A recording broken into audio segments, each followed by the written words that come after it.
initially, hold on, let me address this because it's relevant. When WikiLeaks started transacting on Bitcoin, it made Satoshi pretty uncomfortable. And he said, famously, it would have been nice to have gotten this attention in any other capacity. We have kicked the hornet's nest, and now the swarm is headed towards us. It was scary, let's be honest. Bitcoin is strong and it's anti-fragile, but there is a degree of discomfort that people that want to engage with the network will tolerate before they walk away from it. And Satoshi set a pretty strong precedent then that money needs to be neutral to work. One Bitcoin needs to be one Bitcoin. And ultimately, maintaining a ledger that reflects financial history, no matter how egregious that financial history is, I don't care. I've said this many times before, I don't care if you're buying, you know, if you're buying a glass of milk or if you're financing Al-Qaeda or something, I don't care. It's all money and it's defensible having a neutral monetary network. But humans fundamentally do not consider file storage the same thing. So if someone gets caught, let's move away. The CSAM argument has been brought up.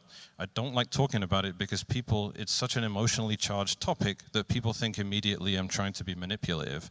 But there are files, there is file storage protocols out there that people will not use to the degree where they expect the world to view them as doing something admirable.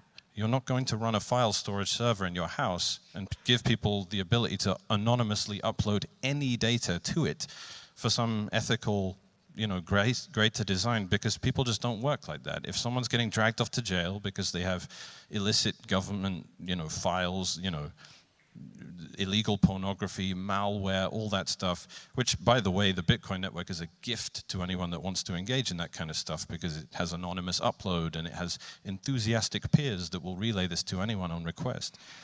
That stuff is just not something that most people I know are prepared to say, yeah, I'm willing to do that. To have Bitcoin be what it needs to be, I'm willing to run a neutral file server in my house. And that is why I think, yeah, okay, Bitcoin, oh my God, it didn't die the day they released Core 30. And if you want to make straw man positions like that, fine, but you just make yourself look like a clown. No one is saying it's going to die today, but I'm saying you're putting pressure on nodes to become arbitrary file storage systems, and most people don't really want the headache that comes with that because it has nothing to do with money. Look, we had this discussion